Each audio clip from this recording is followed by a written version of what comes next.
तो जय Jagannath everyone welcome to the class. तो आज क्लास रे हमें ओडिशा एनसेंट हिस्ट्री रो टॉप सिलेक्टेड एमसीक्यू को करबा। तो आई होप एडा ए क्लास टी आपनकर अपकमिंग सब एग्जाम पे एडा कोन ताको हेल्पफुल रहबो।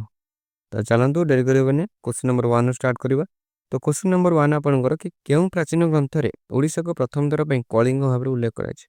माने ओडिशा को केबे माने केउ ग्रंथरे प्रथम थर पे कलिंग बोली उल्लेख करा जायछि। माने एथि मध्यर केउ ग्रंथरे हमर ओडिशा को प्रथम थर पे कलिंग बोली उल्लेख करा जायछि। तो मन रखंतु ओडिशा को पुरातन समय रे कलिंग बोली हला बोली कुआ जाउतला। कोन ना ओडिशा पुरातन समय रे कलिंग बोली कुआ जाउतला। एही कलिंग नाम प्रथमे कोन ना महाभारत रे कोउतरे ना महाभारत रे उल्लेख होइतिला। महाभारत रो वन पर्व रे कोउतरे ना महाभारत रो वन पर्व मन रखिता वन पर्व रे कलिंग एवं बैतरणी नदी तमर अछि। बैतरणी नदी विषय रे लेखा जायछि। तो सेथि पई कोन ना महाभारत हिजो अपन हमर सठिक उत्तर। तो option B will be the correct answer. तो कोन ना महाभारत रे प्रथम थर पई ओडिसा को कलिंग बोली कुआ जायछि। तो क्वेश्चन 2 आपनकर ना प्रसिद्ध कलिंग युद्ध केउ ख्रीष्टपूर्व रे केउ ख्रीष्टपूर्व वर्ष रे घटितला। हमर जो कलिंग युद्ध होइतला केउ वर्ष सेडा घटितला। तो हमर ऑप्शन रहउची 261 273 232 250 ख्रीष्टपूर्व बीसी। तो मन रख माने प्रसिद्ध कलिंग युद्ध हमर कोन 261 ख्रीष्टपूर्व रे होइतला। कोन ना 261 ख्रीष्टपूर्व रे होइतला। एही युद्ध कोन एही युद्धटी हमर धौली निकट रे हला मन रखता धौली निकट रे थिबा दया नदी कूल रे होइतला। युद्ध रे भयंकर मूर्ति देखि सम्राट अशोक कोन करथिले ना सम्राट अशोक बहुत दुखित होइतिले एवं परे बौद्ध धर्म को बा बुद्धिज्म को ग्रहण करथिले। तेनु उत्तर हे जो हमर कोन 261 ऑप्शन ए मन रहला। तो 3 नंबर देखो ना 3 नंबर होची ना अशोकंकर केउ शिला रे केउ शिला लेखरे कलिंग युद्धर भयावहता वर्णना करा जायछि। कलिंगर युद्धर भयावहता केउ शिला लेखरे मिले। तो हमर मन रखिता ना हमर अशोकंक जो त्रयोदश बा रॉक एडेड एक्स ट्रिपल आई रहउची हैला सेइथिरे कोन होईची ना कलिंग युद्धर भयावहता घटना सब वर्णना करा जायछि।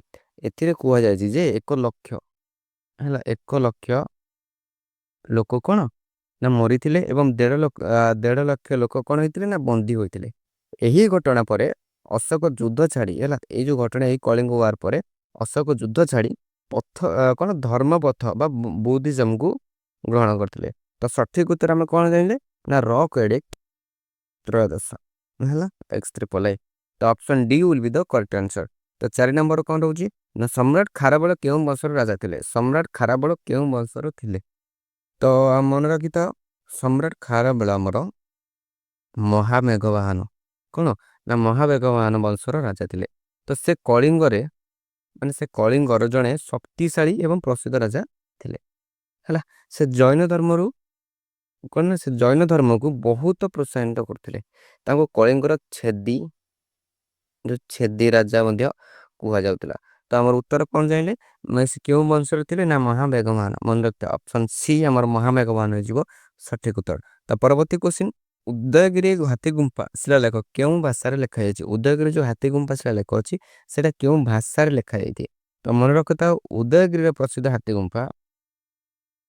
गुंफाटी कोन होइछि ना शिलालेख प्राकृत भाषा रे ऑप्शन डी हमर जो प्राकृत भाषा अछि सेही भाषा रे लेखा जायछि। एहा ब्राह्मी लिपि रे मध्ये लेखा ए कोन को लिपि यदि भाषा पचारला प्राकृति को लिपि पचारले होइतांदा हमर ब्राह्मी लिपि। को लिपि ना ब्राह्मी लिपि रे लेखा जायतिला। एथिरे खारबेलंकर कोन मन रखिता एथिरे खारबेलंकर शासनर प्रथम 13 वर्ष घटना बनर अछि मन रहला। खारबेलंकर प्रथम 13 वर्ष रे तांको राजत्व करथिले शासन करथिले से सब ऊपर वर्णना अछि। तो हमर उत्तर हे गला कोन ना प्राकृत।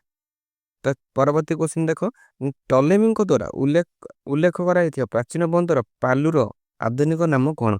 टॉलेमी को द्वारा जो हमर जो उल्लेख अछि पालुर बोली से जो केउ आधुनिक जो प्राचीन बंदर अछि तार आधुनिक नामटी कोन कोन हबो ନା ମନେ ରଖ ପ୍ରାଚୀନ ସମୟରେ କଣ ହେଇଥିଲା ନା ପ୍ରାଚୀନ ସମୟରେ ପାଲୁର ହେଲା ଏକ ପ୍ରସିଦ୍ଧ ସାମୁଦ୍ରିକ ବନ୍ଦର ଥିଲା।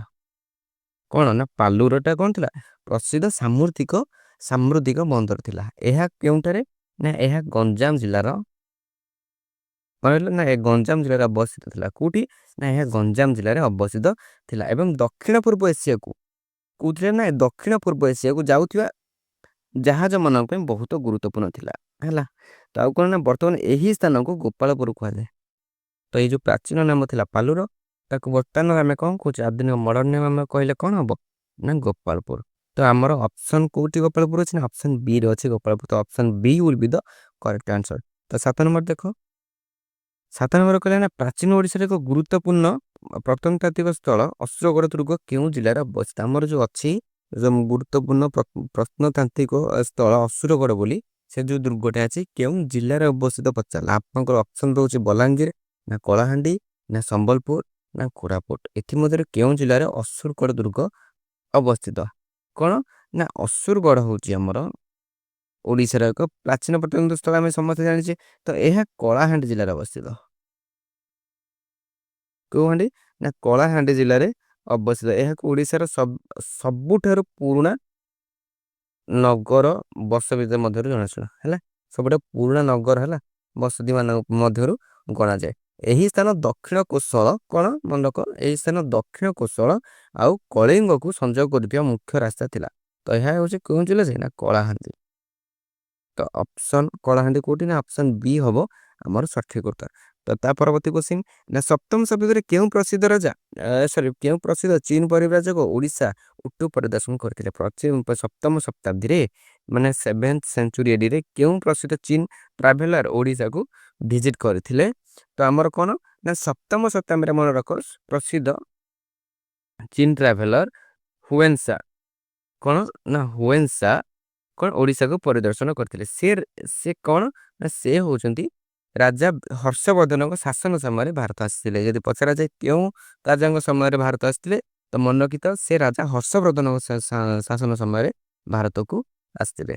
ସେ ଲେଖାରେ ହେଲା ତାଙ୍କ ଯୋଉ ଲେଖା ଥିଲା ତାଙ୍କ ଲେଖାରେ ସେ କଣ ଲେଖିଥିଲେ ନା ପୁଷ୍ପଗିରି ବୌଦ୍ଧ ବିଶ୍ୱବିଦ୍ୟାଳୟ ବିଷୟରେ ମଧ୍ୟ ଉଲ୍ଲେଖ ମିଳେ। ତେଣୁ ସଠିକ ଉତ୍ତର ଆମର କଣ ହେଇଯିବ ହୁଏନ୍ସା। Option B will be the correct answer. ତ 9 ନମ୍ବର କ୍ୱେଶ୍ଚିନ୍ ପରବର୍ତ୍ତୀ କ୍ୱେଶ୍ଚିନ୍ ଆମର ରହୁଛି ନା ପ୍ରାଚୀନ ଓଡ଼ିଶାର ମାଠର ବଂଶ ମୁଖ୍ୟତଃ କେଉଁ ଅଞ୍ଚଳରେ ଶାସନ କରୁଥିଲେ।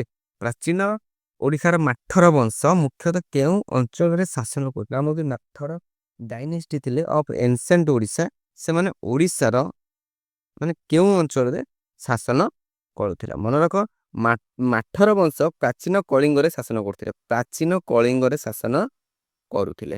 ତ ସେମାନେ କଣ ସେମାନେ ବହୁତ ଶକ୍ତିଶାଳୀ ମଧ୍ୟ ଥିଲେ ହେଲା। ସେମାନଙ୍କ ରାଜଧାନୀ କଣ ଥିଲା ନା ସିଂହପୁର ଥିଲା ତାଙ୍କର ରାଜଧାନୀ। ତେଣୁ ଏଇଟାର ଉତ୍ତର ହେଇଯିବ ସଠିକ ଉତ୍ତର ହେଇଯିବ Kalinga. Option C will be the correct answer. ପରବର୍ତ୍ତୀ କ୍ୱେଶ୍ଚିନ୍ ରହିଲା ଆପଣଙ୍କର ନା ରତ୍ନଗିରି ବୌଦ୍ଧ ବିହାର ନିର୍ମାଣରେ ଶ୍ରେୟ କେଉଁ ଶାସକଙ୍କୁ ଦିଆଯାଏ। ରତ୍ନଗିରି ଆମର ଯୋଉ ବୌଦ୍ଧ ବିହାର ନିର୍ମାଣ କରାଯାଇଛି ହେଲା ରତ୍ନଗିରି ବୁଦ୍ଧିଷ୍ଟ ମନଷ୍ଟ୍ରି ଯୋଉଟା ଆମେ କହୁଛେ ଏଇଟା ରତ୍ନଗିରି ବୌଦ୍ଧ ବିହାର ନିର୍ମାଣରେ ଶ୍ରେୟ କାହାକୁ ଦିଆଯାଏ ମାନେ କାହା ଦ୍ୱାରା ଏଇଟା ନିର୍ମିତ ହୋଇଥିଲା।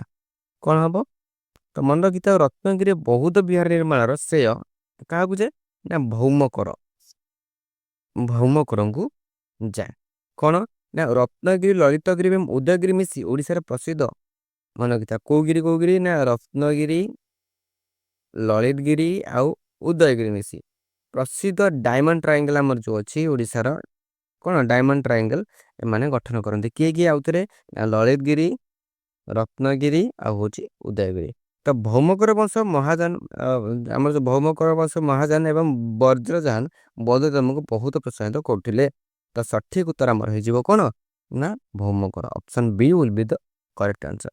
ପରବର୍ତ୍ତୀ କ୍ୱେଶ୍ଚିନ୍ ରହୁଛି ଆପଣଙ୍କର ନା ଅଷ୍ଟମରୁ ଦଶମ ଶତାବ୍ଦୀ ପର୍ଯ୍ୟନ୍ତ ଓଡ଼ିଶା ଶାସନ କରିଥିବା ଭୌମକର ବଂଶ କେଉଁ କାରଣ ପାଇଁ ଅନନ୍ୟ। ତ 11 ନମ୍ବର କଣ ହବ ନା ଏଥିରେ ଅନେକ ମହିଳା ଶାସକ ଥିଲେ ନା ଏହା ସୂର୍ଯ୍ୟ ମନ୍ଦିର ନିର୍ମାଣ କରାଯାଇଥିଲେ ନା ଏହା ଦକ୍ଷିଣ ଭାରତରୁ ଆରମ୍ଭ ହୋଇଥିଲା ନା ଏହା ଏକ ସାମୁଦ୍ରିକ ବଂଶ ଥିଲା। ତ ମନେ ରଖ ଏହି ପ୍ରଶ୍ନଟା ଆମର ଯୋଉ ଅଛି ଅଷ୍ଟମରୁ ଦଶମ ଶତାବ୍ଦୀର ପର୍ଯ୍ୟନ୍ତ ଓଡ଼ିଆ ଶାସନ କରିଥିବା ଭୌମକର ବଂଶର ସ୍ପେଶାଲ କଣ ଥିଲା ମାନେ ଅନନ୍ୟ କଣ ପାଇଁ मन रख यही प्रश्नटा एग्जाम रे बहुत इंपोर्टेंट है। भौमकर वंशर सबुठ बड़ स्पेशल कथा हूँ यही वंशर अनेक महिला राणी माने महिला राणी राज्य शासन करुले है। तो त्रिभुवन आमर त्रिभुवन महादेव परी शक्तिशाली राणी माने राज्य शासन करुले से समय यह थिला से समय यह बहुत बड़ कथा थिला। तो तेणु आंसर कौन है आमर ना एथिरे अनेक महिला शासक थिले। Option A will be the correct answer.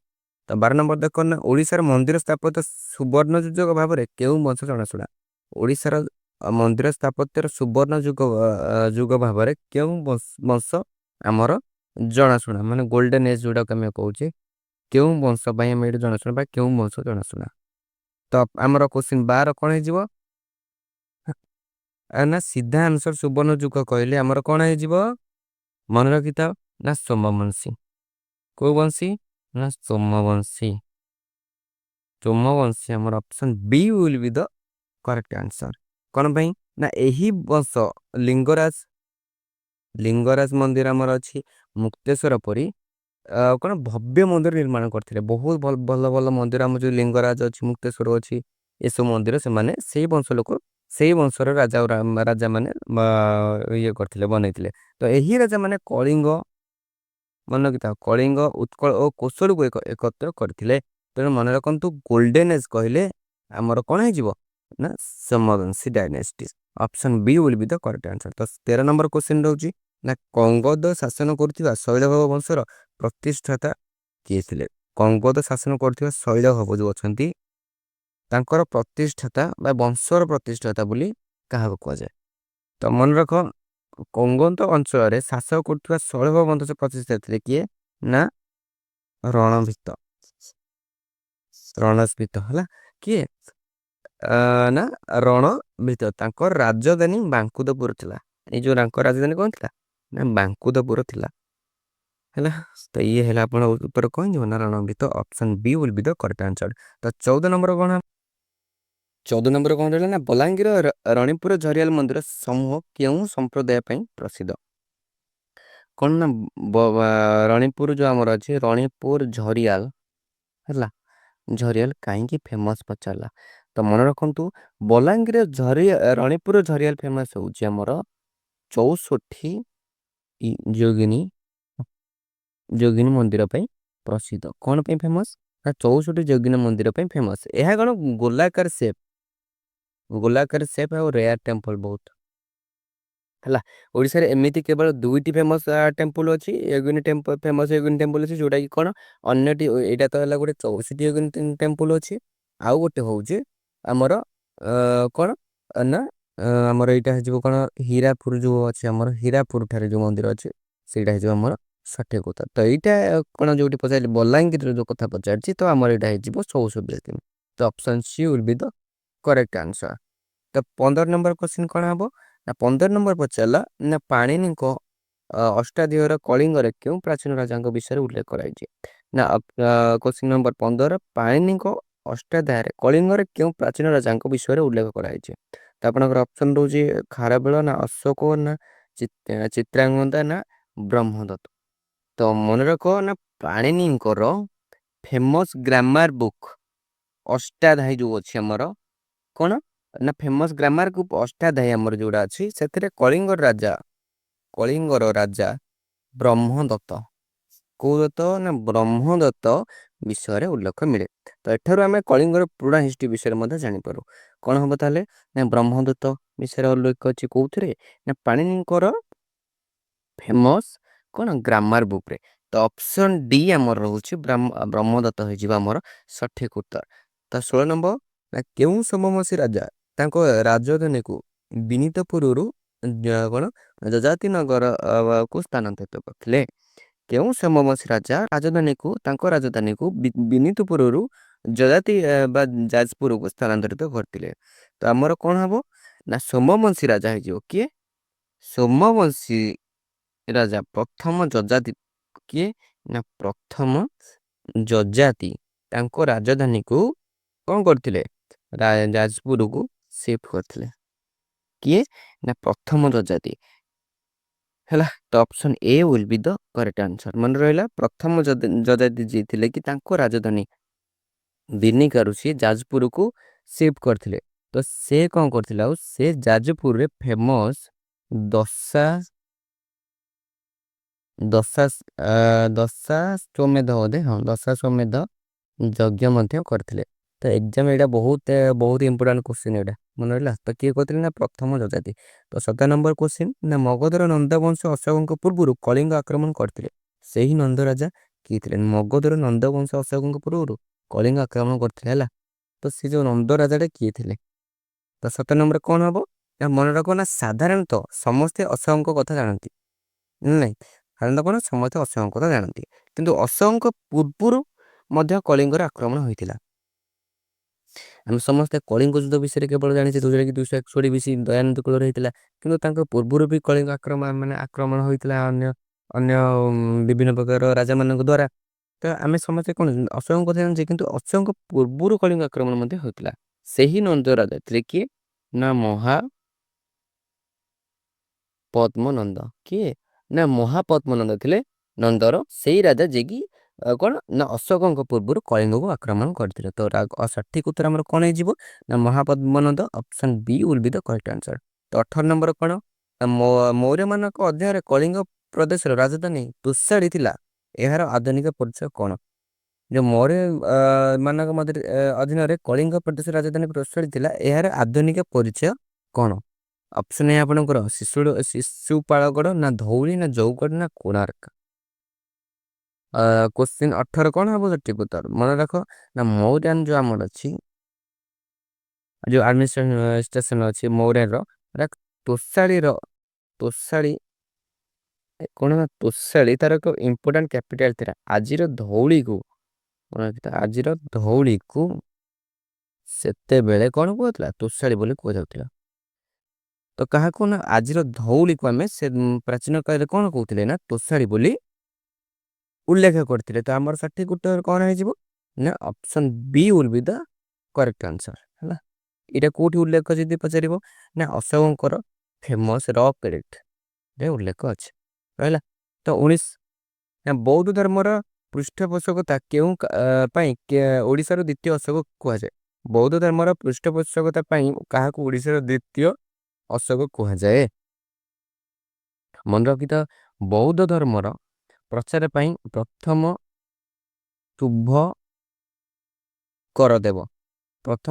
କରଦେବ ହେଉଛନ୍ତି ଦେବଙ୍କୁ ଆମେ ଓଡ଼ିଶାର ସେକେଣ୍ଡ ଅଶୋକ ବୋଲି କହିଥାଉ। କିନ୍ତୁ କ'ଣ ହେଇଥିଲା ନା ସେ ଚୀନକୁ କ'ଣ ପାଇଁ ନା ଚୀନକୁ ବୌଦ୍ଧ ପାଣ୍ଡୁଲିପି ପଠାଇଥିଲେ। କ'ଣ ପଠାଇଥିଲେ? ବୌଦ୍ଧ ପାଣ୍ଡୁଲିପି ପଠାଇଥିଲେ। ତେଣୁ ଏକ୍ଜାମରେ ସେକେଣ୍ଡ ଅଶୋକ ଓଡ଼ିଶା କହିଲେ ସିଧା ଟିକ୍ କରିବ କ'ଣ ନା ପ୍ରଥମ ଶୁଭ କରିଦେବ ମନେ ରହିଲା। ତ ଆମର 20 ନମ୍ବର କୋଶ୍ଚିନ୍ ହେଉଛି ନା ଗଙ୍ଗବଂଶର ଶାସକ କାଳରେ କେଉଁ ଧାର୍ମିକ ସମ୍ପ୍ରଦାୟ ଚରମ ସୀମାରେ ପହଞ୍ଚିଲେ? ନା ଗଙ୍ଗବଂଶ କ'ଣ ପଚାରେ ନା ଗଙ୍ଗବଂଶ ଶାସନ କାଳରେ କେଉଁ ଧର୍ମ ଚରମ ସୀମାକୁ ପହଞ୍ଚିଥିଲା? ତ ମନେ ରଖିଥାଉ କ'ଣ ନା ଗଙ୍ଗବଂଶ ଆମର ଯେଉଁ ଅଛି, ଗଙ୍ଗବଂଶ ସମୟରେ ଜଗନ୍ନାଥ ସଂସ୍କୃତି ଆଉ କ'ଣ ନା ବୈଷ୍ଣବ ଧର୍ମ ବହୁତ ଉନ୍ନତି କରିଥିଲା। କେଉଁ ସମୟରେ ନା ଗଙ୍ଗବଂଶ ସମୟରେ ହେଲା। ତ ଅନନ୍ତ ବର୍ମ ଦେବ ଆମର ଅଛନ୍ତି, ଯେଉଁ ଅନନ୍ତ ବର୍ମନ ଚୋଡ଼ଗଙ୍ଗ ଦେବ ପୁରୀ ଜଗନ୍ନାଥ ମନ୍ଦିର ନିର୍ମାଣ କରିଥିଲେ। ଆମେ ସମସ୍ତେ ଜାଣିଛେ କରିଥିଲେ। ତ ସେମାନେ ପ୍ରଭୁ ଜଗନ୍ନାଥଙ୍କୁ ରାଷ୍ଟ୍ର ଦେବତା ଘୋଷଣା କରିଥିଲେ। ତେଣୁ କରେକ୍ଟ ଆନ୍ସର ହେଇଥିବ ଜଗନ୍ନାଥ ସଂସ୍କୃତି ବୈଷ୍ଣବ ଧର୍ମ। କ'ଣ ନା ଜଗନ୍ନାଥ ସଂସ୍କୃତି ବୈଷ୍ଣବ ଧର୍ମ। ଆପଣଙ୍କର option C will be the correct answer. ତ ଇଏ ଥିଲା ଆଜିର କ୍ଲାସ୍। ମଜା କରୁଛି ନିହାତି ଏଇଟା ଆପଣଙ୍କର ହେଲ୍ପଫୁଲ୍ ରହିବ। କିଛି ନୂଆ କୋଶ୍ଚିନ୍ ମଧ୍ୟ ଆପଣ ଏଠି ଦେଖିଥିବେ। ତ ଏମିତି ଆପଣ ମାନେ ଏମିତି ସବୁ କୋଶ୍ଚିନ୍ ହଉ କି କନସେପ୍ଟ ହଉ କି ଥିଓରି କ୍ଲାସ୍ ହଉ, Odia grammar, Odisha history, Odisha geography, Indian history, Indian geography, English grammar, ଏଇସବୁ ରିଲେଟେଡ଼ ସବୁ କିଛି MCQ କନସେପ୍ଟ ଥିଓରି ତାର ସବୁ କ୍ଲାସେସ୍ ଆପଣ ଏଇଥିରେ ଏଇ ଚ୍ୟାନେଲ ମାଧ୍ୟମରେ ପ୍ରିପାରେସନ୍ କରିପାରିବେ। ତ ମୋର ଆଶା ଆପଣଙ୍କୁ କ୍ଲାସ୍ଟି ଭଲ ଲାଗିଥିବ। ଯଦି କ୍ଲାସ୍ଟି ଭଲ ଲାଗିଛି ନିହାତି ଗୋଟେ ଲାଇକ୍ କରିବେ, ଚ୍ୟାନେଲରେ ନୂଆ ଥିଲେ ସବସ୍କ୍ରାଇବ୍ କରିବେ, ନିଜ ସାଙ୍ଗମାନଙ୍କ ସହିତ ସେୟାର କରିବେ। ତ ଦେଖା ହେବ ନେକ୍ସଟ ଭିଡ଼ିଓରେ। ଜୟ ଜଗନ୍ନାଥ।